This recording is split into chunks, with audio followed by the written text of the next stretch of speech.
नमस्कार दोस्तों, शाम के 7 बज चुके हैं और यूपी तक पर वक्त है मुद्दे की बात का। गर्व से कहो हम शूद्र हैं।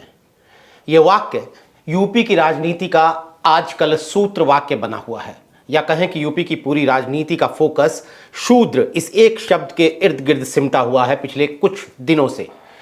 ये शब्द और इस शब्द के इर्द गिर्द की राजनीति शुरू हुई थी स्वामी प्रसाद मौर्य, जो समाजवादी पार्टी के वरिष्ठ नेता हैं। उन्होंने रामचरितमानस की एक चौपाई जिसमें लिखा गया है कि ढोल गवार पशु शूद्र नारी ये सब ताड़न के अधिकारी, इसे शूद्र जातियों का अपमान बताते हुए उन्होंने इस पर एक बयान दिया था, जिसके बाद विवाद शुरू हुआ और विवाद धीरे धीरे पॉलिटिक्स में बदल गया और अखिलेश यादव इसके पक्ष में, स्वामी प्रसाद मौर्य के पक्ष में डट कर खड़े हो गए।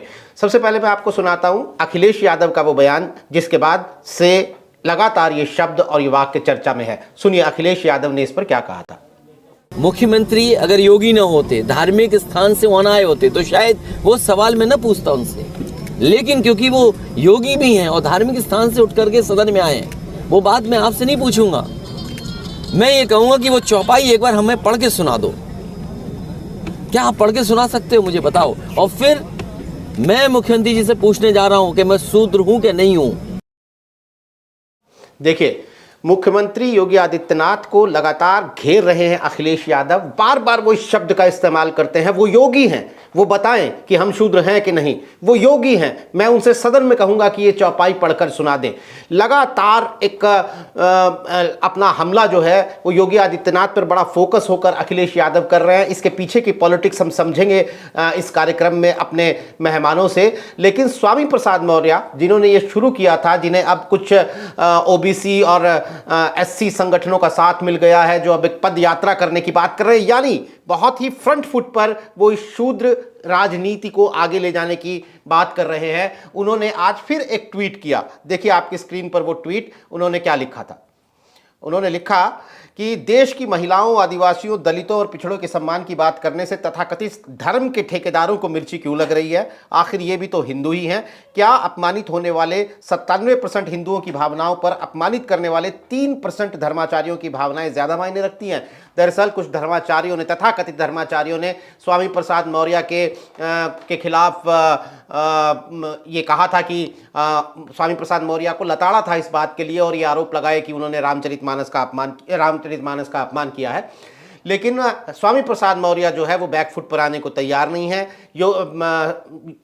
अखिलेश यादव का उन्हें खुला समर्थन मिल गया है।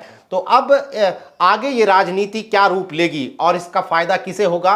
बीजेपी की हिंदुत्व की छतरी में सेंध लगाने की, सुराख करने की जो ये कोशिश अखिलेश यादव और उनकी पार्टी की है, वो कितनी कामयाब होगी, इस पर चर्चा करने के लिए आज हमारे साथ जो मेहमान मौजूद हैं उनमें शामिल हैं सैयद कासिम साहब, वरिष्ठ पत्रकार हैं, राजनीतिक विश्लेषक हैं। अनुपम मिश्रा जी, अनुपम जी वरिष्ठ पत्रकार हैं, इलाहाबाद से हैं, राजनीतिक विश्लेषक हैं और देश की राजनीतिक घटनाओं पर इनकी नज़र रहती है। हमारे साथ कुमार अभिषेक भी जुड़ गए हैं। कुमार अभिषेक यूपी तक के लखनऊ में एडिटर हैं और हमारे ब्यूरो चीफ भी हैं। सारी खबरें जो आप देखते हैं यूपी तक .in पर, वो कुमार अभिषेक और उनकी टीम के ज़रिए ही हम तक पहुंचती हैं।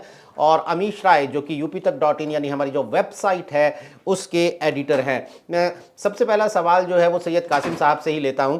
कासिम साहब, लगातार हम पिछले हफ्ते ये बात कर रहे थे अखिलेश यादव कन्फ्यूज़न में हैं, भ्रम में हैं, बोल नहीं रहे हैं, उन्हें समझ नहीं आ रहा है मैं क्या करूं। लेकिन वो तो जिस अंदाज में खुलकर सामने आए हैं, ये लगता है कि उनके जहन में कोई प्लान, कोई रोड मैप है 2024 के चुनावों के लिए हिंदुत्व की छतरी में सेंध लगाने का।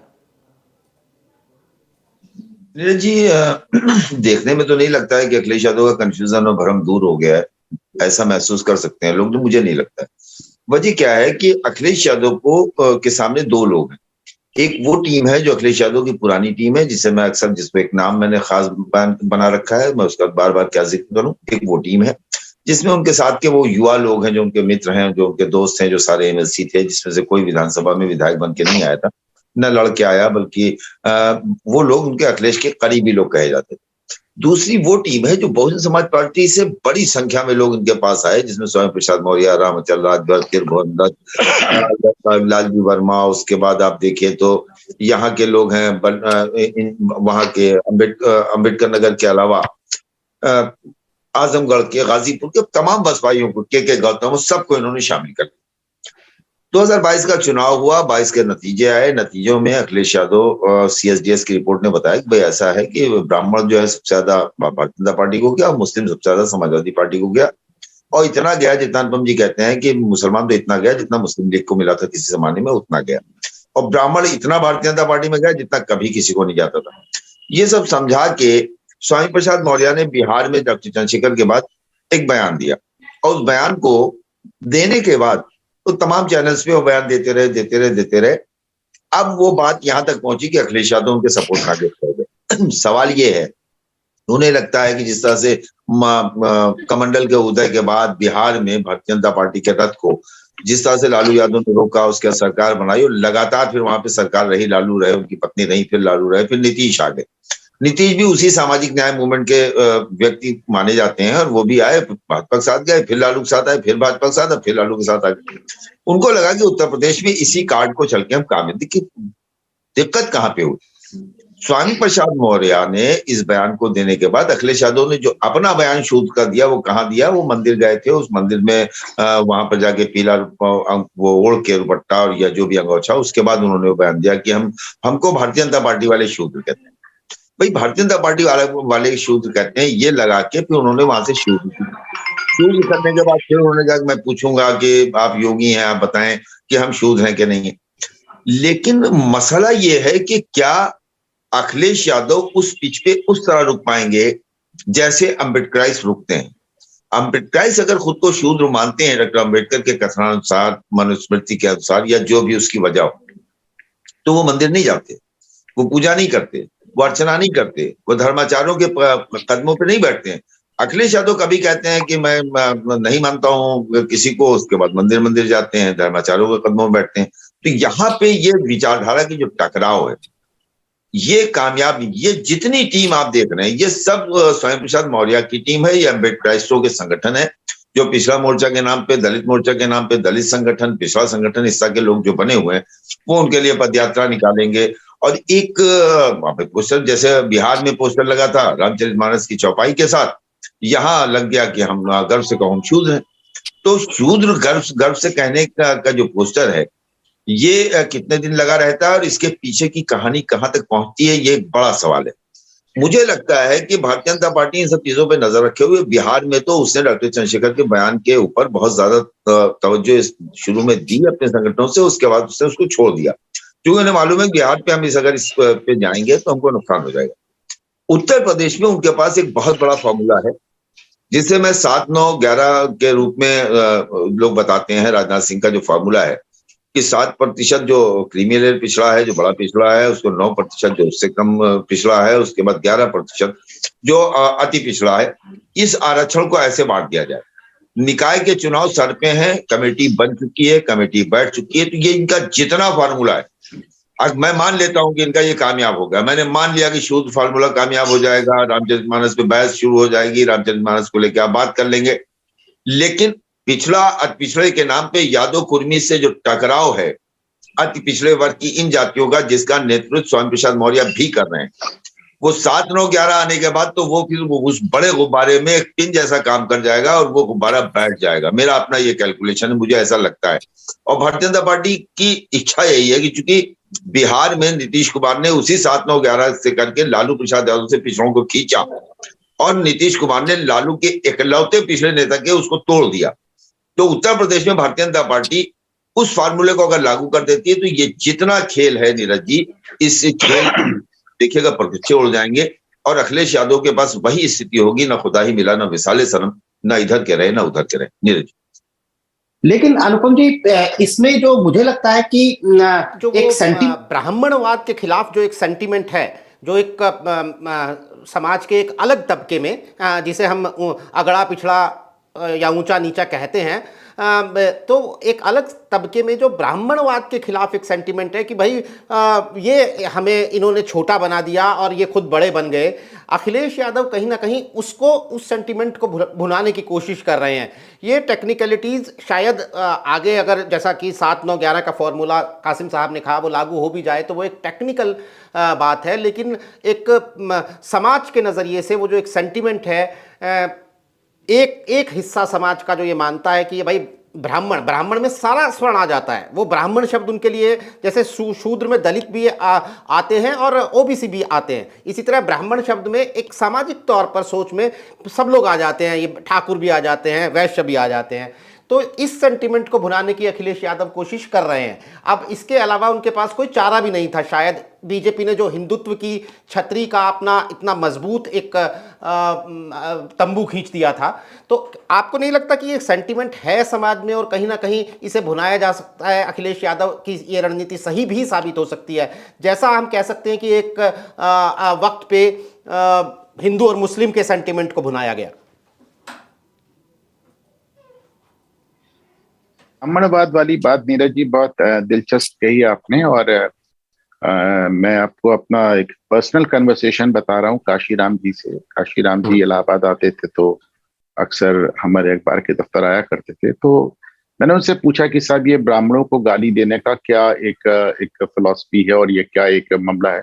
मैं ब्राह्मणों को गाली देता ही नहीं, मैं ब्राह्मणवाद को गाली देता हूँ। ब्राह्मणवाद वो व्यवस्था है जिस व्यवस्था के तहत कुछ लोगों को ऊपर और कुछ लोगों को नीचे कर दिया गया है। तो मेरा द्वेष ब्राह्मणों से नहीं, ब्राह्मणवाद से। आज आपने कहा तो मुझे काशीराम जी की ये बात याद आ गई।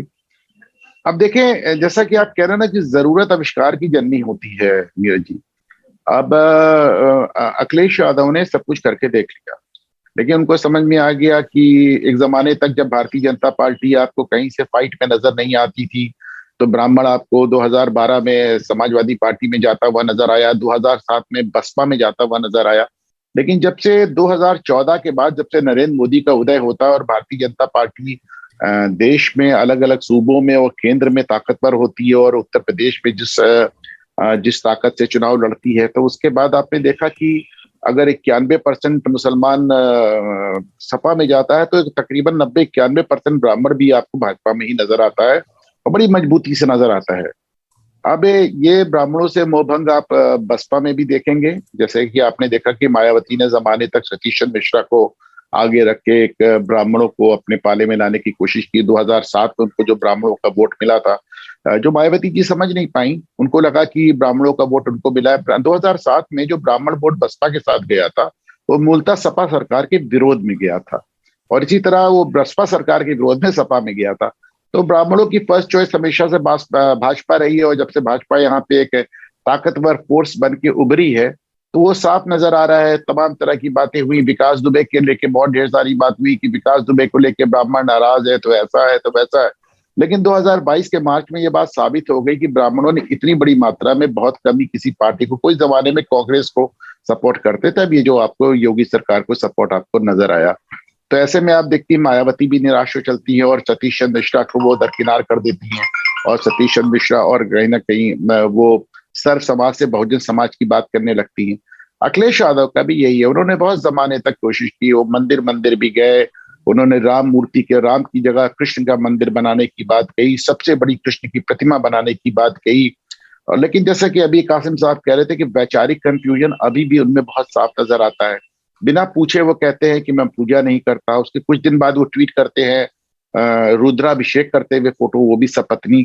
तो उन्होंने हर तरह से ट्राई करके देख लिया और उनको फाइनली समझ में आया कि भारतीय जनता पार्टी की पिच पे भाजपा को बात नहीं दी जा सकती। इसी में उनके मुकद्दर से ये आपका चंद्रशेखर वाला बयान आ जाता है बिहार से। तो अब इस चंद्रशेखर वाले बयान से एक नई तरह की राजनीति सामने आती है, और ये समझ में आ जाता है कि साहब कमंडल को अगर कोई इफेक्टिवली रोक सकता है, नहीं रोक सकता है ये समय बताएगा, लेकिन अगर उसको कोई रोक सकता है तो मंडल ही रोक सकता है। भारतीय जनता पार्टी का अपना एक ये है कि साहब उन्होंने कहता है हिंदू मुसलमानों को अलग किया, उन्होंने ध्रुवीकरण किया और हिंदुओं को एक करने की कोशिश की। समाजवादी पार्टी और किसी भी क्षेत्रीय पार्टी का सर्वाइवल इसी पे डिपेंड करता है, वो हिंदू मुसलमानों का ध्रुवीकरण न करके जातियों का ध्रुवीकरण, अगला पिछड़ा ध्रुवीकरण करे। उन्होंने देख लिया कि एक जमाने में क्षत्रिय वोट मिला करता था, मुलायम सिंह जी के अपना विरोधाभासों के चैंपियन हुआ करते थे, वो एक ही टाइम में फूलन देवी और अमर सिंह दोनों को पार्लियामेंट भेजते थे, ये सिर्फ मुलायम सिंह ही कर सकते थे। तो उन्होंने देख लिया कि साहब जब से योगी आदित्यनाथ आ गया, ठाकुर वोट उनको मिल नहीं रहा है, ब्राह्मण वोट चला ही गया है, वैश्य वोट हमेशा से पारंपरिक रूप से भाजपा के साथ रहा है।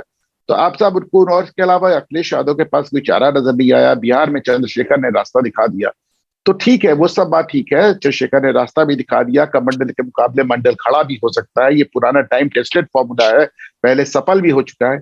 सारी बातें इस पे आके ठहर जाती है कि क्या अखिलेश यादव इसे कर पाएंगे। हथियार होना एक चीज होती है नीरज जी, और उसको जी। सक्षमता से चला पाना दूसरी बात होती बिल्कुल। कुमार अभिषेक, अखिलेश यादव अपनी सक्षमता के साथ चला पाएंगे इस हथियार को, ये तस्वीर का एक पहलू है। दूसरा पहलू ये है कि बीजेपी इस हथियार के सामने क्या करेंगी। अखिलेश यादव चलाएंगे या वो चला रहे हैं तो बीजेपी की भी एक तैयारी होगी, यानी जिस पर यह हथियार चलाया जाना है। आपको क्या लगता है कि ये गर्व से कहो हम शूद्र हैं, ये जो एक लाइन मिली है अखिलेश यादव और विपक्ष को बीजेपी के खिलाफ, बीजेपी इस पर क्या कर रही है?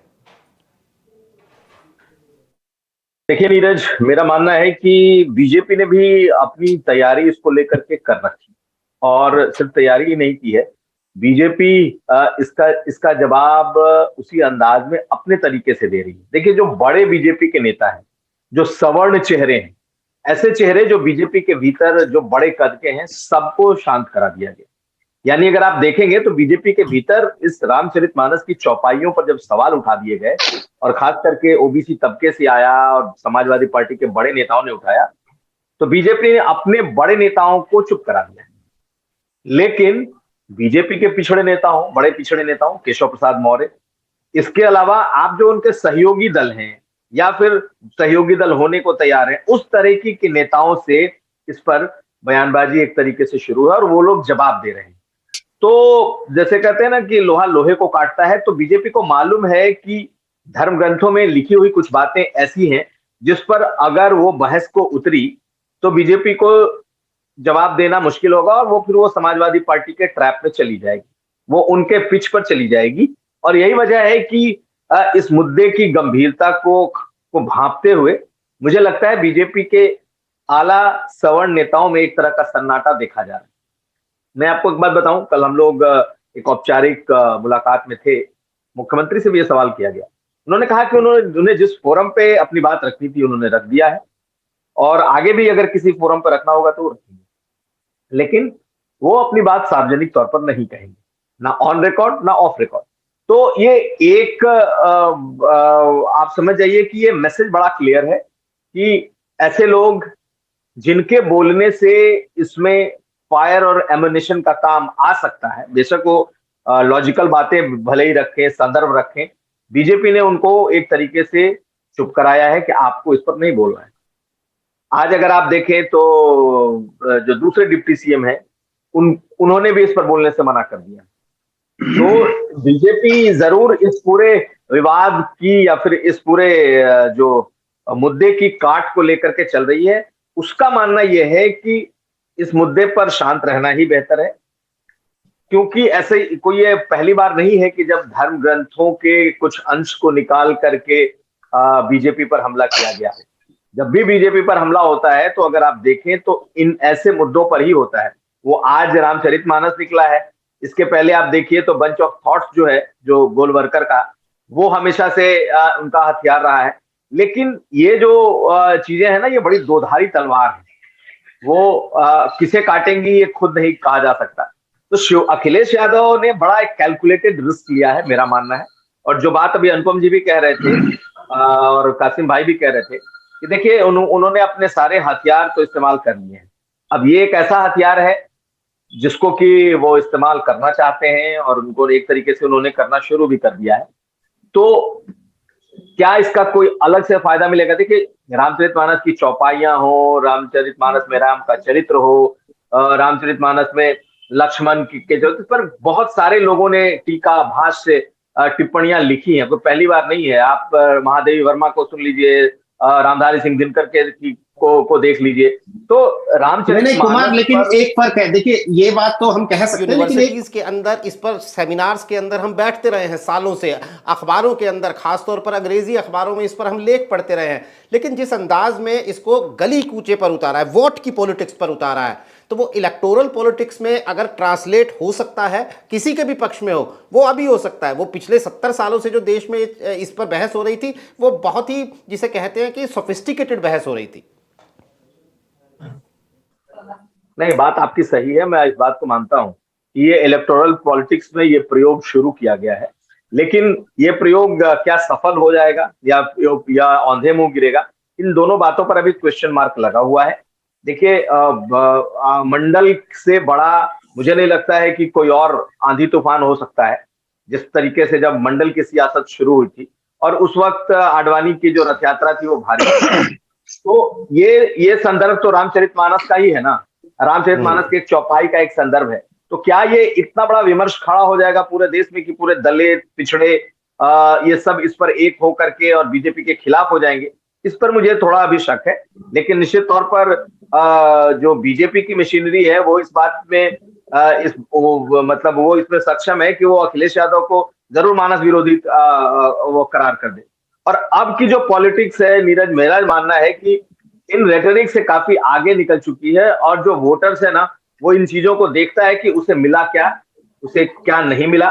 निश्चित तौर पर आज अगर नाराजगी ओबीसी में है या फिर अगर दलितों में कोई नाराजगी दिख रही है तो इसलिए नहीं होगी कि वो रामचरितमानस के विरुद्ध, वो इसलिए होगी कि आरक्षण का उनका हक जा रहा है, वो इसलिए होगी कि जो प्राइवेट सेक्टर का जो रिजर्वेशन है, प्राइवेट सेक्टर में प्राइवेटाइजेशन इतना बढ़ रहा है कि उनकी नौकरियां जा रही हैं, उनको सरकारी नौकरियों में उनको जगह नहीं मिल रही। इन बिंदुओं पर तो आप माहौल बना लेंगे। लेकिन मेरा मानना है कि ये रामचरितमानस के मुद्दे पे पूरे समाज को मत करके और उसे बिल्कुल उससे कहते हैं ना कि एक मक्खन निकाल लेना, मुझे लगता है कि ये थोड़ा मुश्किल है। ठीक, कुमार अभिषेक जी के बात को आगे बढ़ाते हुए मैं अनुपम सर आपसे सवाल लूंगा।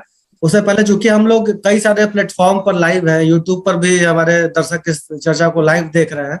यूट्यूब पर हमने अपने दर्शकों के लिए एक सवाल पूछा है कि क्या अखिलेश यादव की कोट अनकोट शुद्ध राजनीति क्या होगी कामयाब? इसका जवाब हाँ या ना में देना है। और नीरज जी जब इस डिबेट को कंक्लूड कर रहे होंगे तो इसका परिणाम भी बताएंगे। तो हम दर्शकों से अपील करते हैं कि ज्यादा से ज्यादा संख्या में अपने सवाल भी पूछें और इस पोल में भी हिस्सा लें। अनुपम सर, मेरा सवाल ये है दर्शकों के लिए अपने कि अखिलेश यादव ने ये जो जिस तरह की राजनीति समाजवादी पार्टी ने चली है, रामचरितमानस की एक खास चौपाई का जिक्र करते हुए, उसमें उनके निशाने पर भाजपा से ज्यादा क्या बसपा नहीं है? क्योंकि मायावती तो इस मसले पर ये कह के ट्वीट करके खामोश हो चुकी हैं कि ये दोनों पार्टियां धार्मिक सांप्रदायिकता भड़का रही है। लेकिन अब यहाँ पर तो रामचरितमानस की प्रतियां जलाने का मामला हो या फिर शूद्र का पोस्टर लगाने का मामला हो, ये मामला तो अब जाति के स्तर पर उतर आया है ना। या इसमें धार्मिक रंग तो होता नजर आ नहीं रहा है, ये तो जातियों के अंदर का मामला आ गया। और अखिलेश यादव उस जाति समूह पर टारगेट कर रहे हैं जो एक समय में मायावती का लॉयल वोटर माना जाता था और पिछले विधानसभा चुनाव में उसका कुछ हिस्सा अखिलेश यादव को जाता हुआ भी दिखा, जो कि उनको समाजवादी पार्टी को गैर यादव ओबीसी वोट हो या दलित वोट हो ये नहीं मिला करता था, ऐसा माना जाता था, तो वो वोट भी जाते हुए दिखा। तो क्या ऐसा है क्या कि अखिलेश यादव इस अपने मतलब एजेंडे से एक साथ मायावती और बीएसपी दोनों को टारगेट कर पा रहे हैं? महेश भाई देखिए, टारगेट आप किसी को कर लें, टारगेट करने में कहाँ रोक है। लेकिन पिछली बार अगर मायावती का वोट बैंक बटा और उसका एक बड़ा हिस्सा भाजपा में गया, उसका एक छोटा हिस्सा सपा में गया, तो इसका कारण ये नहीं था कि इन जातियों ने और इन वोट बैंक ने मायावती को और बसपा को छोड़ना पसंद किया। वो जाहिर सी बात एकदम साफ नजर आ रहा था। और एक इस तरह से एक चुनावी नैरेटिव भी एक गठित हो गया था कि मायावती जी सीरियसली चुनाव नहीं लड़ रही है, बसपा सीरियसली चुनाव नहीं लड़ रही है। मायावती जी का अपना अंदाज भी कुछ ऐसा था। मायावती जी बहुत दिन बाद एक्टिव हुई हैं और बहुत तेज एक्टिव हुई हैं। और मेरा मानना है कि जो निकाय चुनाव होगा ये मायावती की वापसी का चुनाव होगा। 14, 17, 19, 22 में अपना खुला समर्थन देने के बाद भी भाजपा को रोकने में असमर्थ पाने पर समाजवादी पार्टी से कहीं ना कहीं मुसलमानों में एक निराशा नजर आ रही है। और निकाय चुनाव में पिछली बार भी जो भाजपा की क्लीन स्वीप थी, 2 जगह मायावती ने ही रोकी थी, सपा पिछली बार भी शून्य ही आई थी। और अगर निकाय चुनाव में मायावती अगर फिर से मुस्लिम वोट बैंक का थोड़ा समर्थन वापस पा सकती हैं, और जो मुझे लगता है पाएंगी, तो ऐसे में मायावती को आप एक अच्छे खिलाड़ी के रूप में 2024 में देख सकते हैं। फिर निशाना वो भी नहीं है, मेरा मानना नहीं है अमीश भाई कि उसमें निशाना उनका दलित वोट है। वो शूद्र बात करी जरूर जा रही है, लेकिन आप देखें आज की तारीख में तकरीबन जितनी जातियां हैं और जितने पंथ हैं, धर्म है, सबके अपनी अपनी पार्टियां तय हो चुकी हैं। जहां पे आपको सो कॉल्ड तथाकथित सवर्ण, ब्राह्मण, क्षत्रिय और वैश्य आपको भाजपा के पाले में खड़ा नजर आता है, वहीं आपको दलित बसपा के साथ नजर आता है, यादव सपा के साथ नजर आता है, मुस्लिम हर उस पार्टी के साथ है जो भाजपा को रोकने में सक्षम हो। अगर कोई वोट बैंक आज की तारीख में अमीश भाई ऐसा है जो फ्लोटिंग वोट बैंक है और जिसकी किसी भी दल के साथ कोई प्रतिबद्धता अभी नजर नहीं आ रही है और जिसके ऊपर सबकी नजर है, तो वो सबसे बड़ा गुट है, वो है गैर यादव पिछड़ा, नॉन यादव ओबीसी। तो उस गैर यादव पिछड़े वोट बैंक को अपने पाले में लाने के लिए ही सारी कवायद हो रही है, जिसके चलते प्रधानमंत्री मोदी अपने आप को पिछड़े नेता के रूप में डिक्लेयर करते हैं, जिसके चलते इस पार्लियामेंट में हम देखते हैं कि सबसे बड़ी संख्या पिछड़े OBC non Yadav OBC MPs की आपको नजर आती हैं। और यही वो गुट है जिसको कि भाजपा ने पिछले कई चुनावों में बहुत सफलता के साथ अपने पाले में लाया, चाहे वो कुर्मी हो, पटेल हो, मौर्य हो, शाह हो, कुशवाहा, तो इन सबको उन्होंने अपने पाले में लाया है। ये वो गुट है जिसपे बसपा की भी नजर है। जैसे अब आप देखती हैं जब वो विश्वनाथ पाल को बनाती हैं, अपना प्रदेश अध्यक्ष मायावती बनाती हैं, जब अखिलेश यादव नरेश उत्तम को लेके आते हैं, भारतीय जनता पार्टी स्वतंत्र देव सिंह को लेके आती है। और लेकिन ये भी जो वोट बैंक है किसी के एकदम कब्जे में आने वाला नजर नहीं आता है। भारतीय जनता पार्टी को लगता है कि प्रदेश अध्यक्ष एक कुर्मी को बना देंगे तो हमारी अनुप्रिया पटेल पे जो हमारी डिपेंडेंस है वो खत्म हो जाएगी, लेकिन ऐसा नहीं होता। उनका दांव खत्म होता, फेल करता है। और उन अनुप्रिया पटेल जिनको कभी केंद्रीय मंत्रिमंडल से हटाया गया था, आप उनको ना सिर्फ वापस लेके आते हैं बल्कि उनके पति को भी लेके आते हैं, जोड़े से लेके आते हैं, और उनको भी आप अकोमोडेट करने के लिए विवश होते हैं। तो ये जो नॉन यादव ओबीसी गुट है जिसमें आप प्राइमरी आप कुर्मी देख रहे हैं, जाट देख रहे हैं, गुर्जर देख रहे हैं, मौर्य देख रहे हैं, कुशवाहा देख रहे हैं, तो ये सब इन्होंने बहुत स्ट्रैटेजिकली वोट किया है। बल्कि अगर आप इस बार देखेंगे तो ब्राह्मण और ठाकुर के अलावा जो सबसे ज्यादा एमएलए जीत के आए हैं वो कुर्मी वोटर्स, कुर्मी एमएलए है। तो सारी नजर इन पे है, सारा खेल इनका है। यही चीज बिहार में भी प्रभावी तरीके से सामने आई है और यही चीज उत्तर प्रदेश में भी। एक बात मैं और जोड़ूंगा अमीश भाई कि जो भी ये राजनीति हम देख रहे हैं, जो एक बात हो रही है कि शूद्र ब्राह्मण वगैरह वगैरह, तो इस राजनीति के जैसा कि अभिषेक जी कह रहे थे कि एक तो ये तलवार कब किसको काटेगी बहुत अप्रत्याशित होता है, बड़ी अनप्रेडिक्टेबल तलवार है। दूसरी इसकी अपनी सीमाएं हैं।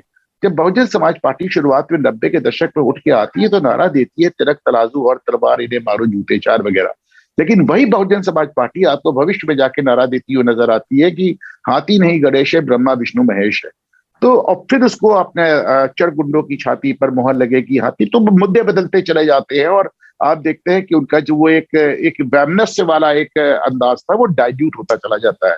तो इस तरह की राजनीति ना सिर्फ अनप्रेडिक्टेबल होती है बीच भाई, बल्कि इसकी अपनी सीमाएं हैं।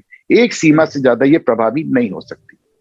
जी कासिम सर, जैसा अनुपम सर बता रहे हैं कि इस राजनीति या किसी भी तरह की राजनीति की अपनी एक सीमा है जाहिर तौर पर, क्योंकि उत्तर प्रदेश में हमने देखा है, लेकिन सांकेतिक राजनीति का अपना एक वजूद तो बना ही हुआ है। क्योंकि पीएम मोदी कुंभ में आते हैं तो स्वच्छागृहों के पांव धोते हैं, पीएम मोदी मंच से अपने आप को ओबीसी परिवार में पैदा हुआ शख्स बताते हैं और उसका उनको राजनीतिक फायदा मिलता नजर आता है। जैसा कि अनुपम सर भी बता रहे थे कि कैसे गैर यादव ओबीसी या अन्य ओबीसी जो पिछड़े वर्ग हैं उनके सांसदों की संख्या कैसे ज्यादा बढ़ी। तो सांकेतिक राजनीति में तो आज अखिलेश यादव लीड लेते तो उत्तर प्रदेश में नजर जरूर आ रहे हैं, क्योंकि ये भी तो एक प्रकार की सांकेतिक राजनीति है कि वो खुद को कह रहे हैं कि हम शूद्र हैं और ये बात इस चौपाई की व्याख्या वो कह रहे हैं कि योगी आदित्यनाथ कर दे, सदन में आके योगी जी इस चौपाई की व्याख्या कर दे। और जैसा कि कुमार अभिषेक जी बता रहे थे कि यूपी बीजेपी की जो टॉप सवर्ण लीडरशिप है वो खामोश है इस पूरे मुद्दे पर। तो जो किसी भी लड़ाई का पहला फ्रंट होता है वो तो अखिलेश के पाले में जाता नजर आ ही रहा है ना सर। जी अमीश भाई, देखिए ऐसा है कि जो आप कह रहे हैं बिल्कुल सही है, लेकिन ये स्ट्रेटजी है। इससे पहले भी ये कांग्रेस नहीं है भारतीय जनता पार्टी कि राम जन्मभूमि बाबरी मस्जिद पे बयान दिलाया जाए तो राशिद अलवी से दिलाया जाए, आरिफ मोहम्मद खान से दिलाया जाए और गुलाम नबी आजाद से दिलाया जाए। जब रामचंद्र जी पे बात करनी हो तो मुस्लिम लीडर को आगे किया जाए, मोदी पे हमला करना है तो अहमद पटेल को आगे कर दिया जाए। ये कांग्रेस नहीं है, ये भारतीय जनता पार्टी है। जिसकी बात है वही करेगा ना। ये एक अच्छी पॉलिटिकल पार्टी की अच्छी सोच, अच्छी स्ट्रेटजी का एक सबूत है। मैंने कांग्रेस की मिसाल इसलिए दी कि ये आपके नजर में रहे। अब हम आते हैं कि ये रामचरितमानस क्यों, और दूसरी बात में कुमार भाई की जो उन्होंने कही सबसे मजबूत बात वो है। देखिए रामचरित मानस को इसलिए इन्होंने टारगेट पे लिया है कि 2024 की जनवरी में राम मंदिर खुलेगा, जिसकी संभावना है कि राम मंदिर 2024 में खुले। भारतीय जनता पार्टी का जो पूर्व का इतिहास रहा है, तो ऐसे कार्यक्रम जब भी होते हैं कोई बड़े, तो गांव गांव में रामचरित मानस का पाठ होता है, तो गांव गांव से वो माहौल बनाया जाता है। हो सकता है अक्टूबर नवंबर दिसंबर इस साल से उसका माहौल बनाया जाता है कि भाई राम मंदिर खुलने जा रहा है, तो उसका माहौल बनाया जाए। तो उसको कहीं ना कहीं उसका जो असर है उसको कम करने के प्रयास के रूप में इस फॉर्मूले को वो गुट लेके आया होगा अखिलेश के पास, जिसमें स्वामी प्रसाद मौर्य एंड ऑल है, जो जिसको हम बेटकाइज करते हैं। इसकी मेरे नजर में जो वजह दिखाई दे रही वो ये। अब आते हैं कुमार अभिषेक भाई। कुमार अभिषेक भाई ने जो कहा ना कि ये रामचरितमानस का विनोद, चौपाई का विरोध, मैं शूद्र हूं, गर्व से कहो हम शूद्र हैं, तो गर्व से कहो हम हिंदू हैं के जवाब में ये आया है कि गर्व से कहो हम शूद्र हैं। गर्व से कहो हम शूद्र से लेटर एंट्री में आपकी जो ओबीसी और या एससी को भर्ती नहीं मिली है, क्या उसकी बात आ गई? क्या यूनिवर्सिटीज में जो प्रोफेसर की नियुक्तियां खाली पड़ी हुई हैं, नहीं हो रही, ओबीसी एससी की नियुक्ति नहीं हो रही है, ओबीसी की नहीं हो रही, एससी तो ले लेता है अपना कोटा हर तरह से, क्या उसकी बात आ गई? कल अपने शो में आपके लक्ष्मण यादव जी थे, कल थे या परसों थे, मैं देख रहा था। लक्ष्मण यादव जब उनके अलग से वीडियो देखिएगा कभी जाके, तो वो कल एक भाषण कर रहे थे, कल या परसों। वो ये कह रहे थे कि अब आप जो है गांव गांव, इससे काम नहीं चलेगा कि आप रामचरितमानस पे उंगली उठा दें, इससे भी काम नहीं चलेगा कि आप रामचरितमानस की चौपाइयों की बात करें। वो कह रहे थे, तो ये एक, मैं इसलिए उनका नाम ले रहा हूं कि एक लक्ष्मण यादव की बात नहीं है। वो कह रहे हैं कि घर घर संविधान पहुंचाइए, घर घर जाके पहुंचाइए मंडल कमीशन की रिपोर्ट, और उसके बाद कहिए कि साहब संविधान में ये लिखा है, मंडल कमीशन में हमको ये अधिकार मिले थे, जो हमको मोदी, जो अपने आप को पिछड़े नेता कहते हैं, उन्होंने हमको नहीं दिया। ये है मुद्दे। तो रामचरितमानस की चौपाइयों पे एतराज करना, रामचरितमानस को चंद लोगों द्वारा जला देना, रामचरितमानस के खिलाफ क्या कहते हैं पद यात्रा निकालकर और जाकर स्वामी प्रसाद मौर्य को सम्मानित करना, उससे पिछड़ों के हित नहीं सध रहे हैं। अगर साथ में आप उनके हित साथ दे, जो बात कुमार भाई ने कही कि ना अखिलेश यादव बैकवर्ड रिजर्वेशन की बात कर रहे हैं, ना अखिलेश यादव 69,000 शिक्षक की बात कर रहे हैं, ना अखिलेश यादव की पार्टी जो है ओबीसी मंडल कमीशन की जो दूसरी सिफारिशें उसको लागू करने की बात कर रही है, ना लेटरल एंट्री की बात कर रही है, ना क्या कहते हैं ओबीसी के जो न्यायपालिका में ओबीसी नहीं है उसकी बात कर रहे हैं। तो ऐसे मुद्दे में ये तीसरा फ्रंट खुल सकता है। आप म्यूट हो गए हैं कासिम सर, आप म्यूट हो गए। बनाम जो कानून मंत्रालय की में आप एक और डाल सकते थे कि क्यों नहीं है भाई हमारा न्यायपालिका में आरक्षण। इन मुद्दों को अगर उठाते तो वो अपील उन लोगों को करता है जो इस मुद्दे को गांव तक पहुंचा रहे हैं अमीश भाई, वो जेएनयू के लोग हों, जामिया के लोग हों, बीएचयू के लोग हों, या आपके लखनऊ यूनिवर्सिटी में लोग हों, इस तरह के जो पढ़ने वाले, इलाहाबाद यूनिवर्सिटी। फिर से म्यूट हो गए सर। सपोर्ट कर रहे हैं कि स्वामी प्रसाद मौर्य के इस मूवमेंट को, अखिलेश के मूवमेंट को, लेकिन आप उनकी मांग कहां कर रहे हैं? आप उनकी बातें तो रामचरितमानस को जलाना, रामचरितमानस पे उंगली उठाना, या इस तरह से आप जाके कहिए कि साहब ऐसा है हम शूद्र हैं और क्या हम मुख्यमंत्री से पूछेंगे शूद्र है, इससे ओबीसी वर्ग के पढ़े लिखे समाज का कोई भला नहीं हो रहा है। तो वो जो कुमार भाई ने जो बात की ये अपीलिंग है, और इसलिए मैं कहता हूं कि अखिलेश यादव मुद्दों को नहीं उठाते हैं। अखिलेश यादव आज कहने लगे हैं कि हम शूद्र हैं, भाजपा वाले हमको शूद्र कहते हैं, ये नहीं कह रहे हैं हम शूद्र, भाजपा वाले कहते हैं कि हम शूद्र हैं। तो ये भाजपा वाले कहते हैं हम शूद्र से काम नहीं चलेगा जब तक मुद्दे नहीं उठाए जाएं, और उन मुद्दों को इस पे हल्की सी जो पानी मारने का तवे पे काम किया, मायावती ने ट्वीट करके किया है कि साहब ऐसा है कि आप तो, चूंकि आपको जलाना मनुस्मृति जलाइए, अंबेडकर, आप अंबेडकर को फॉलो करने जा रहे हैं ना, आप लोहिया को फॉलो करने जा रहे हैं, पेरियार लड़ाई को फॉलो करने जा रहे हैं, जाके लाइए सच्ची रामायण बांट दीजिए। लेकिन वो उस हद तक अखिलेश यादव जाने की पोजीशन में ना है, ना जा सकते हैं। वो सिंबॉलिक है, और सिंबॉलिक कुछ काम कभी करता नहीं है, राजनीति सिंबॉलिक कुछ चलता नहीं है। नीरज, अरे सॉरी अमीश भाई। जी जी, कुमार अभिषेक जी, मैं आपके पास आता हूं इसी सवाल के साथ कि प्रतीकात्मक राजनीति करने में एक वक्त भाजपा का कोई स्थान ही नहीं था, आज भी नहीं है। प्रतीकों की राजनीति में भाजपा हमेशा आगे रही है, चाहे वो धर्म के प्रतीक का इस्तेमाल करना हो, चाहे जाति के प्रतीकों का इस्तेमाल करना हो। हमने देखा है लगातार, जिसका उदाहरण मैंने पिछले सवाल में दिया था कासिम सर से जब मैं सवाल ले रहा था। अब ये प्रतीकों की राजनीति एक तरह से अखिलेश यादव ने इस बार लीड लेने की कोशिश की है कि हम भी एक सिंबॉलिक राजनीति कर रहे हैं। तो मेरा सवाल यह है कि जैसे कासिम सर ने कहा कि जैसे 69,000 शिक्षकों की भर्ती का मामला हो या रिजर्वेशन का मामला हो, जो फ्रंटल ऑर्गेनाइजेशन है तमाम, वो सक्रिय। हम लोगों ने देखा है 3-4 महीनों से ये ट्रेंड्स चल रहे हैं, कोई नया ट्रेंड है नहीं। ये अचानक से स्वामी प्रसाद मौर्य ने भले बयान दिया हो, लेकिन बिहार से आके ये लगातार ये पिछले कई महीनों से चल रहा ट्रेंड है।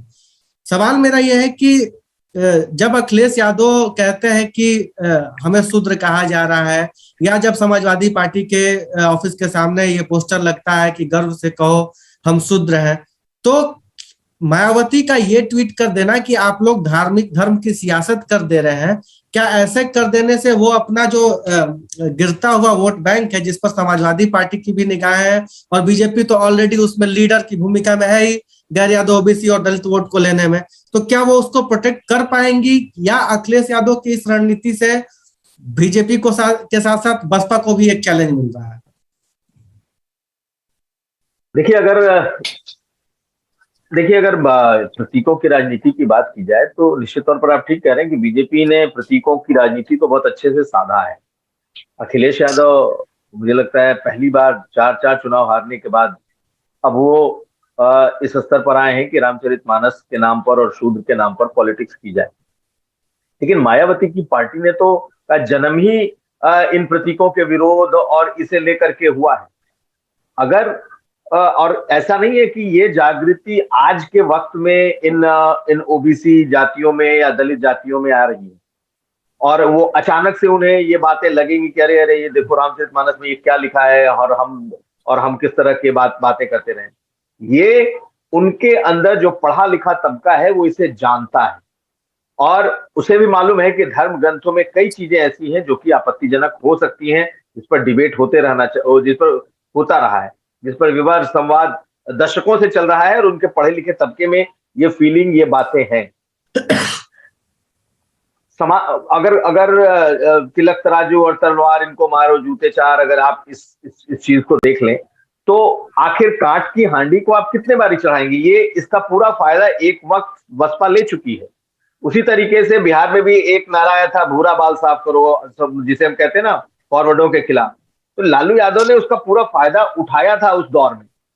और वो दौर कौन सा था? वो मंडल का दौर था। मैं बार बार कह रहा हूं कि मंडल जैसी चीज में, जिस वक्त मंडल के दौर में बड़े बड़े ओबीसी चेहरे हुआ करते थे देश में, मुलायम सिंह यादव, शरद यादव, लालू यादव, रामविलास पासवान, इस तरह के जो बड़े नेता थे, जो हिंदी बेल्ट से निकले हुए नेता थे और जिनकी पहुंच, जिनकी बात जन जन तक ओबीसी में जाती थी, उन नेताओं ने जो माहौल बनाया था उस वक्त भी इन प्रतीकों की राजनीति हुई थी। लेकिन उस दौरान भी अगर आप देखें तो बीजेपी ने जो अपने दांव चले, अपनी चालें चली, उसमें बीजेपी बहुत हद तक सफल रही। उस दौर में उसने कितनी बार उत्तर प्रदेश में सरकार बनाई, उस दौर में सबसे बड़ा हिंदुत्व का आंदोलन उसने कर दिया। अब जब आप इस मुद्दे को उठा रहे हैं, ठीक है, ये मुद्दा तात्कालिक कुछ समय तक के लिए मुझे लगता है कि आपको आर्म्स से म्यूनिशन वो सप्लाई करता है, आपको ऊर्जा देता है, लेकिन आप अल्टीमेटली इन चीजों को लेकर के कितनी दूर तक जाएंगे? अखिलेश यादव अब शूद्र की बात कर रहे हैं आज, क्या ये लगातार उठाएंगे? क्या रामचरितमानस की बात वो लगातार अपनी सभाओं में कहते जाएंगे? एक लेवल के बाद ये संकेत की राजनीति खत्म होती है और इस संकेत की राजनीति को बहुत ज्यादा आगे जब आप ले जाएंगे। अब आप देखिए आज क्या हुआ भाई, राकेश टिकैत ने इनके खिलाफ बयान देना शुरू कर दिया कि भाई ये रामचरितमानस पर सवाल नहीं उठाए जाने चाहिए और इस तरीके की बात करके आप जो है अनर्गल बातें कर रहे हैं। तो आप जब इस मुद्दे को लेकर के आगे बढ़ेंगे तो आपके विरोध भी बढ़ेंगे और एक ही तबका है जो कि आपके इस बात से बहुत ज्यादा उसे ये लगता है कि नहीं इस मुद्दे को उठाओ, इस मुद्दे को उठाओ, उस मुद्दे को उठाओ। ओबीसी और दलितों के बीच में ये व्यापक तौर पर ये तबका इतना इसे इमोशनल तरीके से नहीं ले पाएगा। मुझे लगता है, ये मेरा अपना पर्सनल व्यू है, कि वो इस पर एकदम से कोई विमर्श खड़ा हो जाए और सारे दलित रामचरितमानस और शूद्र की बात पर आ जाएं और आज बीजेपी को हटा दें। तो ये सिंबॉलिक राजनीति का जितना रस पहले निचोड़ा जाना था वो बसपा ने निचोड़ा, पिछड़े नेताओं ने या पिछड़ी पार्टियों ने भी खूब जम करके निचोड़ा। इस बार भी निचोड़ा जाएगा। इस बार ऐसा नहीं कि इसका नुकसान होगा, लेकिन जिस तरीके से सारे बड़ी बड़ी जातियों ने अपने अपने दल चुन के रख लिए हैं, बैठ गए हैं, उसके बाद जो जिसकी बात अभी अनुपम जी कह भी रहे थे, उसके बाद जो ये ओबीसी धड़ा बचा है, ये ओबीसी धड़ा ये तय करने जा रहा है कि हम किसकी तरफ जाएं, और इसी की राजनीति अखिलेश यादव कर रहे हैं। तो इस संकेत की राजनीति में क्या अखिलेश यादव बीजेपी में आए हुए तमाम लोगों को वापस ले जा पाएंगे इस नाम पे? इस पर मुझे अभी भी शक है, क्योंकि मुझे लगता है कि जो लोग हैं वो इन रेटरिक से, ये जो सांकेतिक चीजें हैं, इससे अब दूर होते जा रहे हैं, और उनको उनके पास जो मूल समस्याएं हैं, जो मूल मुद्दे हैं, इस पर होंगे। मैं बार बार कह रहा हूं कि नौकरी पर वोटिंग हो सकती है, बेरोजगारी पर वोटिंग हो जाएगी। बहुत सारे लोग होंगे जो युवा हैं, अगर बेरोजगार हैं, नाराज है, तो वो वोट सरकार के खिलाफ कर सकते हैं। अगर महंगाई बढ़ रही है, उसके खिलाफ वोटिंग हो सकती है। ओपीएस पर लोग वोट कर सकते हैं। इस बार मैंने देखा भी है कि जो लोग बीजेपी के कट्टर समर्थक थे, ओपीएस के नाम पर बीजेपी के खिलाफ उन्होंने वोट किया। लेकिन ये विमर्श इतना बड़ा खड़ा हो जाएगा कि मैं शूद्र हूं या फिर मैं रामचरितमानस की चौपाइयों से सहमत नहीं हूं, तो मैं जाकर के अब अपनी राजनीतिक लाइन को छोड़ करके मैं दूसरी तरफ चला जाऊंगा और ये पूरे ब्राह्मणों के खिलाफ में हो जाऊंगा। क्योंकि बीजेपी भी देखिए, बीजेपी भी जो पॉलिटिक्स कर रही है उसमें अब ब्राह्मणों की पॉलिटिक्स तो बीजेपी भी सांकेतिक तौर पर करती है, जहां तक मुझे लगता है। उसकी ओबीसी पॉलिटिक्स सबसे ऊपर है, सिर्फ नाम का नहीं। आप संगठन में देख लीजिए, आप मंत्रियों के तौर पर देख लीजिए, उनको भागीदारी को लेकर के देख लीजिए, ये तमाम चीजें दिखाई दे रही है। और जब दिखाई दे रही है और जब वक्त आता है, तो उस स्थिति में बड़ा मुश्किल हो जाता है कि आप उनको तोड़ करके ले जाएं जहां पर उन्हें तमाम चीजें मिल रही हैं।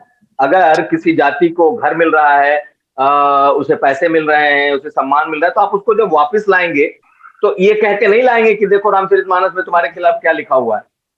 आप उसको ये कह के नहीं ला सकते। आप उसको उसके बदले में क्या दे रहे हैं? अगर आप उनके बच्चों को नौकरियों की बात कर लेते हैं, या नहीं कुमार, इसके ये तो अपने ये भी बता सकते हैं ना कि आपको जो दिया जा रहा है उसके बदले में क्या कुछ आपसे लिया जा रहा है या क्या कुछ आपको नहीं दिया जा रहा है, वो अस्मिता की लड़ाई भी हो सकती है।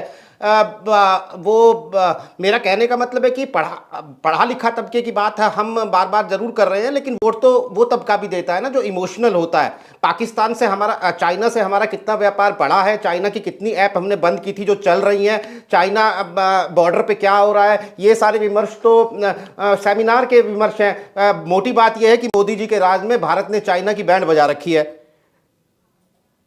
तो मेरा मतलब है कि ये नौकरियां और वो सब वो अपनी जगह है, लेकिन वोट की पॉलिटिक्स में तो एक सिंगल लाइन, मतलब एक सिंबॉलिक पॉलिटिक्स ज्यादा काम करती है।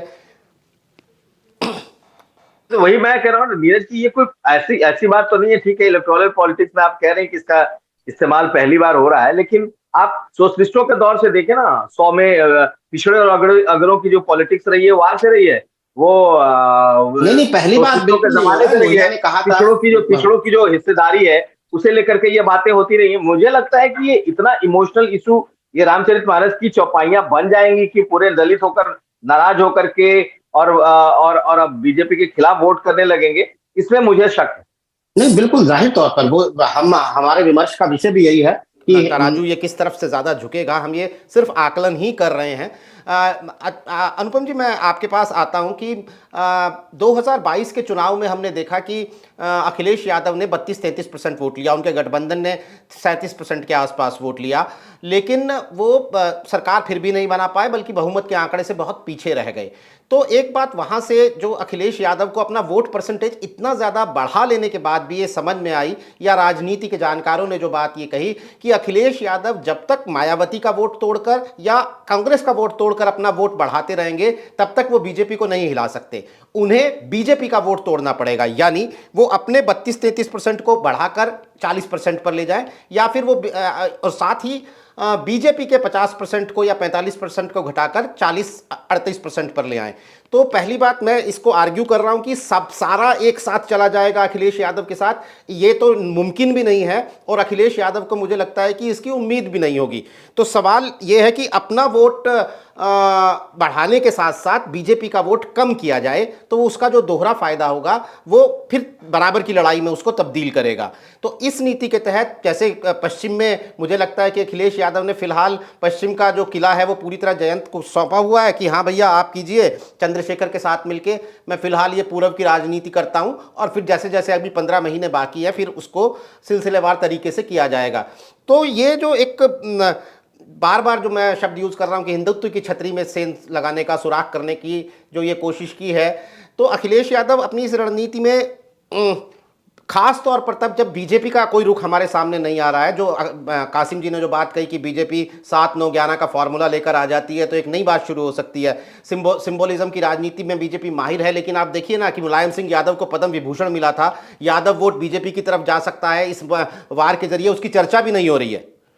वो खबर एक हफ्ते तक खिंच सकती थी, लेकिन अखिलेश यादव ने कम से कम इतनी पॉलिटिक्स तो की ही है ना कि वो बीजेपी को जो सुर्खी मिल सकती थी वो अब सुर्खियों में खुद को बनाए हुए हैं। नीरज जी देखिए, पहले तो मैं कुमार भाई की इस बात से एकदम इत्तेफाक रखता हूँ कि अब बंधक वोटों, जो बंधक वोट बैंक होता था ना, उसका जमाना चला गया सोशल मीडिया में। अब इन इश्यूज पे आप बहुत ज्यादा दोहन नहीं कर सकते इन इश्यूज पे। वही बात अखिलेश यादव की, अखिलेश यादव ने देखिए आप 2022 में भी ऐसा नहीं कि भारतीय जनता पार्टी के वोट बैंक में सेंध लगाई, उन्होंने कुर्मी वोट बैंक में खास तौर से अपना दल का जो उनके साथ एक फैक्शन था कमेरावादी, उसके चलते उनको कुर्मी वोट ठीक ठाक मात्रा में मिला। उन्होंने अगर दलित वोट बैंक पाया तो उन्होंने कुर्मियों का भी भारतीय जनता पार्टी के वोट बैंक से अच्छे खासे वोट निकाले, ऐसी बात नहीं है। लेकिन आप दो चीजें यहाँ पे देखने वाली है। पहली बात, अगर सीएसडीएस की डेटा की बात होती है ना, सीएसडीएस का डेटा कहता है कि साहब 9% से बढ़ के 27% और 27% बढ़ के 2019 में 34% यादव लोकसभा में प्रधानमंत्री मोदी को वोट करते हुए नजर आते हैं। ये बहुत बड़ी बात है, यानी यादवों को भी कहीं ना कहीं जो आपको 22% है, 22% है। अच्छा, मैंने कहीं 28% पढ़ा। अच्छा नहीं, 78 और 22 है, 78 इन्हें मिला, 22 बीजेपी को मिला। मुझे ये जो 27 यादव में कह रहा हूँ 22%, मैं कह रहा हूँ 20%, 15%। अगर इतना ज्यादा वोट भी निकल के चला जा रहा है प्रधानमंत्री मोदी का, तो आप देखिए जो एक वोटिंग पैटर्न हम अक्सर देख रहे हैं अलग अलग स्टेट्स में, जहाँ पे आप जैसे दिल्ली में देख ले कि विधानसभा में अलग वोटिंग पैटर्न नजर आता है, लोकसभा में अलग वोटिंग पैटर्न नजर आता है। तो अब ये एक अखिलेश, पहले ठीक है भाजपा का वोट आप चुराएंगे, पहले आप अपना वोट देखिए आप, क्योंकि और ये आज देखिए आज की तारीख में नीरज भाई हर आदमी चाहता है कि उसके वोट का कोई मायने निकले, उसके वोट से सरकार बने या गिरे। और ये तो बड़ी जाहिर तौर पे नजर आता है कि भाई अखिलेश यादव केंद्र की राजनीति में कोई बहुत बड़ा कदम या कोई बहुत बड़ी उपस्थिति दर्ज कराने नहीं जा रहे। ऐसे में चाहे मुस्लिम वोट हो, चाहे उनका कोर वोट बैंक यादव हो, वो कहीं ना कहीं थोड़ा सा उनको छोड़ता है, पहली बात। दूसरी बात, आप भारतीय जनता पार्टी को देखें, उनका भी बड़ी सेट स्ट्रैटेजी है। जब वो मुलायम सिंह के निधन पे आपने देखा प्रधानमंत्री अपनी सभा रोक के 10 मिनट चर्चा करते हैं, सारे बड़े बड़े नेता जाते हैं, उनको आप पद्म विभूषण देते हैं। इसका मतलब वो बिल्कुल नहीं है कि भाजपा को लगता है कि यादव उनको वोट देने लगे। उनको सिर्फ उनका एक ये तरीका है कि यादवों को ये बस ना लगे कि भारतीय जनता पार्टी उनके या उनकी पार्टी या उनके नेता के खिलाफ है, बाकी तो लोकसभा चुनाव में मोदी मैजिक अपने आप चलता है। एक तीसरी बात, आपने देखा होगा 8 साल से 9 साल से इनकी सरकार होगी, पर क्या भारतीय जनता पार्टी एक बहुत एक्टिव एफर्ट नहीं कर सकती थी नीरज जी यादवों को अपने पाले में लाने की? मुझे अपनी बात देखिए खत्म करने दीजिएगा। आप दलितों के लिए कोशिश कर रहे हैं, आप कुर्मियों के लिए कोशिश कर रहे हैं, आप ओबीसी के लिए कोशिश कर रहे हैं, आप मुसलमानों को अपने पाले में लाने की कोशिश कर रहे हैं, आप पसमानदाओं को लाने की बात कर रहे हैं, लेकिन आप यादवों पे डोरे डालते नजर नहीं आते। क्यों नजर नहीं आते? इस तरह जैसे एक मुसलमानों की बात करके हिंदुओं को भाजपा ध्रुवीकरण करके एकजुट करती है, वो कहीं ना कहीं यादवों को डर दिखा के, यादवों को खौफ दिखा के, जो गैर यादव जो पिछड़ा है उसको गोलबंद करती है, उसकी गोलबंदी करती है कि देखिए साहब, सपा की सरकार आएगी, समाजवादी पार्टी अगर सत्ता में आएगी तो सारी मलाईदार चीजें आपको यादवों के पास चली जाएंगी और बाकी पिछड़ों के हाथ कुछ नहीं आएगा।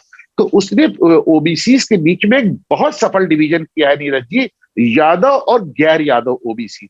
और इसमें इसी के चलते आप वो बहुत ज्यादा, अच्छा उसमें भी ओबीसी का भी अपने आप देखिए वोटिंग पैटर्न। आज मैं बैनर देख रहा था कि गर्व से कहो हम शूद्र हैं। आप देखिए उसका स्पॉन्सर कौन है? वो स्पॉन्सर कहते हैं कुर्मी क्षत्रिय महासभा। तो साहब वो कुर्मी भी है, वो क्षत्रिय भी है और वो शूद्र भी है।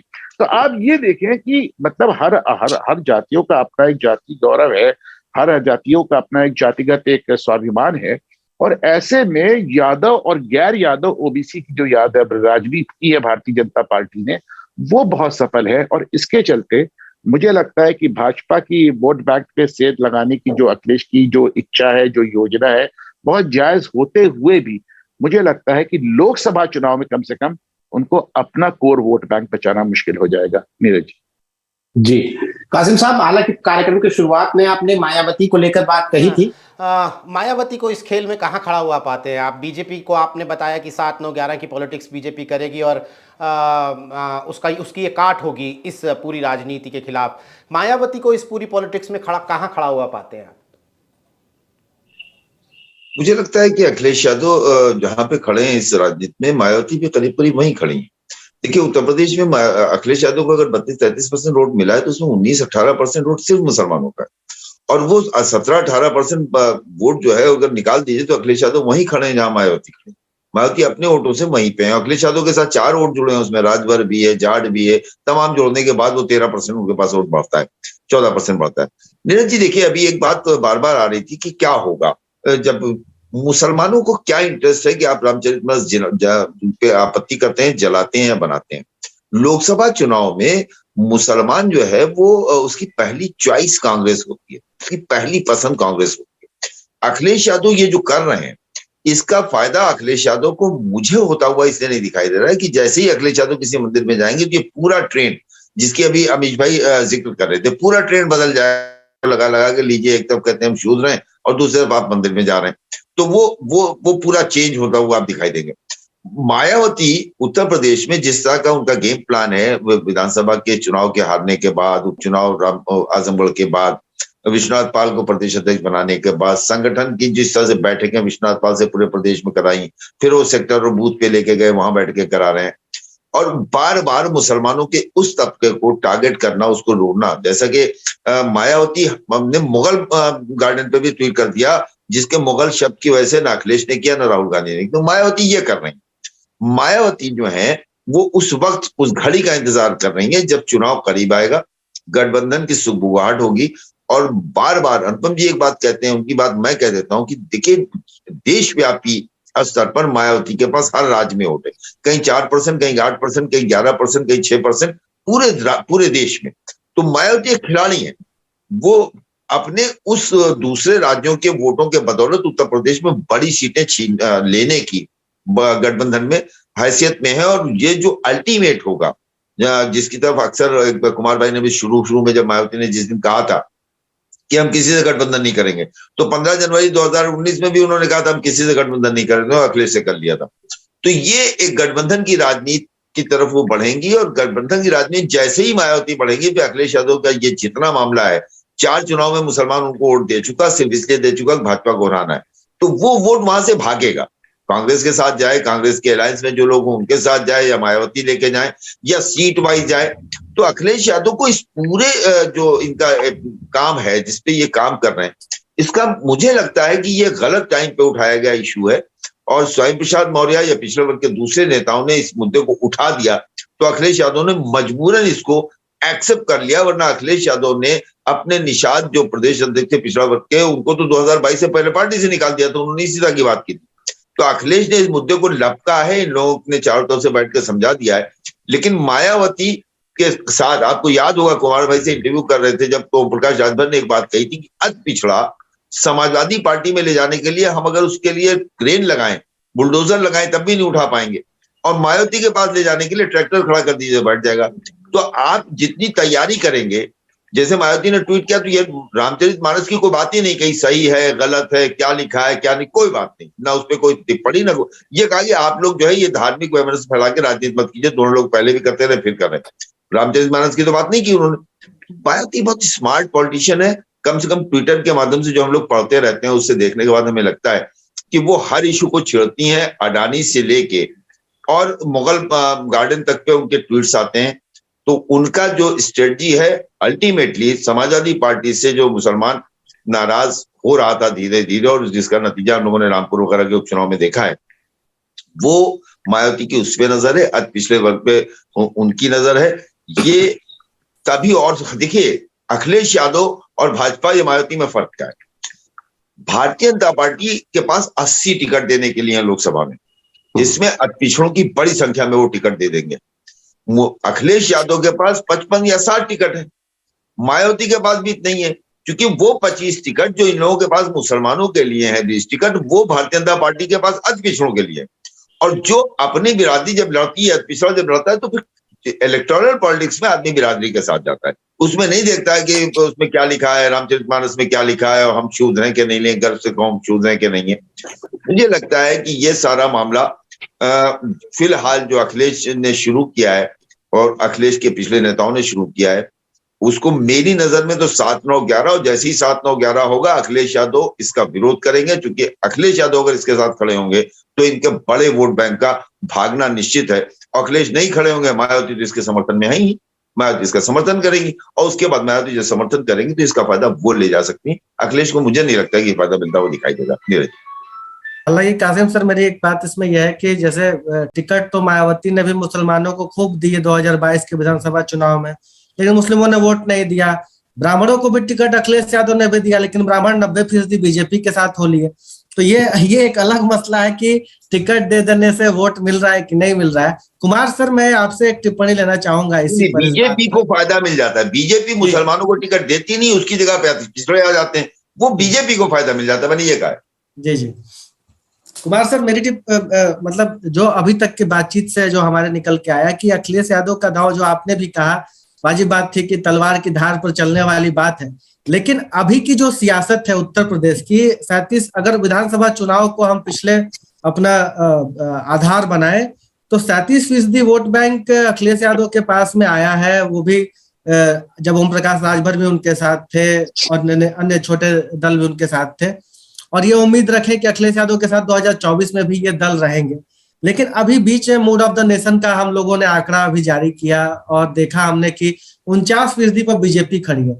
तो अखिलेश यादव के लिए कुछ ऐसे ही तलवार की धार वाली सियासत की जरूरत भी तो है ना सर, जो बॉल कैचिंग हो, जो एक बड़े नैरेटिव का हिस्सा बना रही हो, जिसमें ये सारी जो कासिम सर कह रहे थे, आरक्षण वाली बातें, टीचर्स शिक्षक भर्ती वाली बातें, या आयोग में होने वाली भर्ती की बातें, यूनिवर्सिटीज में होने वाले प्रोफेसरों की बातें, वो सारी बातें इस आवरण में समाहित है कि हम शूद्र हैं। जब इस बात पर चर्चा छिड़ेगी कि बीजेपी जातियों के बीच में भेद कर रही है और बीजेपी के पास स्पष्ट नहीं करने के लिए है कि इस चौपाई में शूद्र कौन है और क्या इस चौपाई का क्या अर्थ है, क्या नैरेटिव है, तो उससे जुड़ी ही बात आ जाएगी आरक्षण की, उससे जुड़ी बात आ जाएगी दलित पॉलिटिक्स की। तो अखिलेश को ऐसे तलवार की धार वाली सियासत की जरूरत भी तो है, तभी तो वो 37 से 49 की तरफ बढ़ने के बारे में सोच पाएंगे, या 49 को 40 पर लाने के बारे में सोच पाएंगे। नहीं, बिल्कुल ठीक बात कह रहे हैं आप। मैं भी इस बात से इत्तेफाक रखता हूं कि ये अखिलेश यादव के पॉलिटिक्स का वो हिस्सा है जहां अब उनके लिए एक डेस्परेशन है कि अगर इसके आगे हमें जाना है तो कैसे जाना है, और उनको ऐसे ही जाना है। जो बात अभी निकल करके भी आई थी कि भाई ये ओबीसी और गैर यादव ओबीसी जो वोट बैंक है, अगर अखिलेश यादव या दलितों का जो वोट बैंक, क्योंकि अखिलेश को दलितों के वोट भी नहीं मिलते रहे, इस बार मिले हैं, इस बार पासियों के वोट उनको अच्छी खासी तादाद में मिले हैं, गैर यादव ओबीसी में कुर्मियों के वोट उनको अच्छे खासे मिले हैं, लेकिन अभी भी बहुत सारी ऐसी जातियां हैं जो पूरी तरीके से सपा के लिए लॉक्ड है। अब सब दलितों में भी आप कई जातियां हैं, आप देख लीजिए, वाल्मीकि हैं, खटीक हैं, ये सब बीजेपी के वोटर हैं। उसी तरीके से लोध जैसी जातियां हैं ओबीसी में, इस बार निषाद हैं, इन सबों ने इन ब्लॉक बीजेपी को वोट किया है। तो उन्होंने, ऐसा नहीं है कि उन्होंने इन जातियों में सेंध नहीं लगाई है। अखिलेश यादव ने ठीक ठाक बीजेपी के कोर वोट बैंक में, या यूं कहें कि जो बीजेपी का जुड़ा हुआ वोट बैंक था उसमें सेंध लगाई है, और तब वो यहां तक पहुंचे हैं। अब उनकी कोशिश है कि बाकी में भी हम अगर इमोशनली ये चीजों को अगर हम लेकर के आए तो इनके बीच का भी जो एक बड़ा तबका है जो इस पर सोच सकता है कि भाई देखिए हमारे बारे में, इन ग्रंथों के बारे में क्या लिखा हुआ है, तो वो बीजेपी से अलग हो जाए। लेकिन बीजेपी की भी तो स्ट्रैटेजी समझिए ना, बीजेपी कहाँ इन रामचरितमानस को लेकर के ये कह रही है कि भाई हम इसके समर्थन में हैं, नाम इसके विरोध में है। अब उसने भी अपनी स्ट्रैटेजी बदल दी है, उसका भी है कि ठीक है, जिसको सवाल उठाना है सवाल उठाओ, उस विमर्श में जिसको बोलना है बोलो। चौपाई को लेकर के अखिलेश यादव को लगता है कि उन्होंने बीजेपी की कमजोर नस पकड़ ली है, और उन्हें लगता है कि योगी आदित्यनाथ इस पर सदन में बोल देंगे, और जब वो बोलेंगे तो वो हमारे लिए एक बहुत बड़ा विस्फोट हो जाएगा। तो आपको लगता है जिस मुख्यमंत्री ने ऑफ द रिकॉर्ड या नेताओं के या अनौपचारिक बातचीत में भी अपनी कोई राय नहीं रखी, तो इसका मतलब तो यह है ना कि उस ट्रैप में कम से कम बीजेपी एज ए पार्टी नहीं आएगी रामचरित मानस को लेकर के। दूसरी बात यह है कि अगर आप दूसरे तरीके से इसको एक और तरीके से देखें कि ठीक है, आप तो बीजेपी के वोट बैंक में सेंधमारी करने की कोशिश कर रहे हैं, तो आपका अपना जो कोर वोट बैंक है, क्या वो पूरी तरीके से सुरक्षित है? भाई, जब मोदी के नाम पे चुनाव होने जा रहा है, जिसकी बात अभी अनुपम जी भी कह रहे थे, इनके वोट बैंक में भी तो ठीक ठाक सेल लग जाती है। और वो मोदी के नाम पे आप जब पिछड़ों की बात करेंगे, शूद्र की बात करेंगे, और जब आप ये कहते हैं कि वैश्य, ठाकुर और ब्राह्मण को अगर हटा दिया है तो बाकी 6,300 से ज्यादा जातियां शूद्र हैं, तो फिर प्रधानमंत्री को आप किस कैटेगरी में रखेंगे? फिर तो आपको ये भी बोलना पड़ेगा ना कि प्रधानमंत्री भी शूद्र है। बीजेपी भी कहेगी कि भाई, तब तुम जो शूद्र की बात कर रहे हो तो देखो, शूद्र तो हमारा इस देश का प्रधानमंत्री है। तो ऐसा नहीं है कि ये बड़ा आसान है इस पूरे नैरेटिव को उस पूरे कम्युनिटी में फैला देना और उसके बाद उस पूरे वोट को इमोशनल आधार पर खींच लेना। अखिलेश यादव के लिए ये भी एक बड़ा चैलेंज होगा कि उनका जो कोर वोट बैंक है वो भी कैसे बचे, उसमें भी सेंध ना लगे। भाई ठीक है, मुलायम सिंह यादव के नाम की चर्चा बहुत कम हुई, उनको दे दिया गया, लेकिन इसका मतलब थोड़ा ही है कि जब मोदी के लिए चुनाव होगा तो यादव वोट बैंक में सेंध नहीं लगेगी। ऐसे अच्छी खासी तादाद है जो अखिलेश के लिए उत्तर प्रदेश में मुख्यमंत्री बनाने के लिए जान दे सकते हैं, लेकिन उसमें ही कई ऐसे लोग हैं जो प्रधानमंत्री मोदी को पीएम भी देखना चाहते हैं। बिल्कुल 22% वोट मिला था, बिल्कुल छोटा मोटा नहीं, 22% यादव वोट मिला था बीजेपी को। 22% वोट यादव मिला था। और अब नीरज, मैं दूसरी बात कह रहा हूँ, वो ये है कि बीजेपी का जो ये गेम प्लान पसमानदा का है, आप देखिए उत्तर प्रदेश के जितने भी संवैधानिक पद हैं मुसलमानों के, वो सब पर बीजेपी ने पसमानदा रख दिया है। बीजेपी का पूरा कोर जो संगठन का काम है वो पसमानदा पर फोकस्ड है। भाई ठीक है, आप वोट नहीं लेंगे, मैं ये नहीं मानता कि बीजेपी को मुसलमान वोट दे देगा, लेकिन आप उसे न्यूट्रलाइज तो कर लेंगे। उसमें आप ये भावनाओं तो डाल दे रहे हैं कि भाई आप एकदम से एंटी हराने की स्थिति में मत खड़े हो जाओ, तुमको जिसको वोट। तो अखिलेश यादव उस स्थिति से भी तो गुजर रहे हैं कि उनके अपना वोट बैंक भी जो है 2024 में निशाने पर होगा।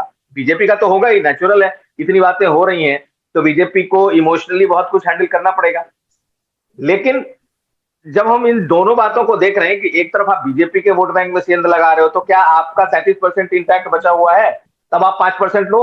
अगर आप ही में से 5% खिसक जाएगा और आप ओबीसी के नाम पे कुछ परसेंट वोट लेके भी आ जाओगे, फिर तो आप वहीं पे खड़े हो गए। तो बहुत आसान नहीं है, मेरा मानना है। और ये इसीलिए मैं कह रहा हूं कि ये दोधारी तलवार है, और ये जितना बीजेपी को काटेगा, हो सकता है बीजेपी को ज्यादा काट ले, हो सकता है खुद सपा के वोट बैंक को ज्यादा काट दे। तो ये किस तरीके का माहौल बनता है, बहुत कुछ उस पर निर्भर करेगा। लेकिन ये आग से खेलने जैसा मुद्दा है, मुझे लग रहा है। और हमेशा से धर्म को जब भी आप लेकर के आएंगे, या तो आप एकदम से उसकी सवारी करेंगे, या फिर आप बहुत नुकसान में चले जाएंगे। नीरज जी बिल्कुल, गर्व से कहो हम शूद्र हैं। तो ये एक लाइन मिल गई है, लेकिन इस लाइन पर चुनावों की रेस में दौड़ते हुए वो बीजेपी के बराबर पहुंच जाएंगे या बीजेपी से आगे निकल जाएंगे, ये अभी कहना बहुत ही जल्दबाजी होगी। और क्योंकि ये बहुत आसान नहीं है, इसमें कई परतें हैं जिन्हें अखिलेश को सुलझाना होगा। अभी हमें बीजेपी के रुख का इंतज़ार करना होगा, मायावती के रुख का इंतज़ार करना होगा आने वाले दिनों में। लेकिन अखिलेश यादव और स्वामी प्रसाद मौर्य की तरफ से एक स्पष्टता है कि वो अभी जो जिस फ्रंट फुट पे आके उन्होंने ये शॉट लगाया है, ये आगे भी वो करते रहेंगे, अपनी पदयात्राओं के ज़रिए हों, चाहे वो बयानों के ज़रिए हों, या फिर दूसरी पॉलिटिकल एक्टिविटीज़ के ज़रिए हों। तो अखिलेश अभी इस अपने शूद्र दांव को बहुत ही जिसे कहते हैं कि तेज़ी से खेलते रहेंगे। हमें देखना होगा कि आने वाले दिनों में बीजेपी इस पर क्या रुख अख्तियार करती है। दोस्तों, हमने यूट्यूब पर आपसे एक सवाल पूछा था कि अखिलेश यादव की ये शूद्र कोट इन कोट शूद्र राजनीति क्या कामयाब होगी। करीब 3,500 लोगों ने वोट डाला है, आज अच्छी संख्या में लोगों ने वोट डाला है। और हैरानी की बात यह भी है कि उसमें से 82% लोगों का कहना है हाँ, अखिलेश यादव की ये पॉलिटिक्स कामयाब होगी। यानी हमें देखने वाले ज़्यादातर दर्शक ये मानते हैं कि अखिलेश यादव ने ये जो दांव चला है ये कामयाब भी होगा। कार्यक्रम में शिरकत करने के लिए सैयद कासिम साहब, अनुपम जी, कुमार अभिषेक, अमीश राय, आप सभी का बहुत बहुत शुक्रिया। तमाम दर्शकों का आभार। आज के लिए नमस्कार।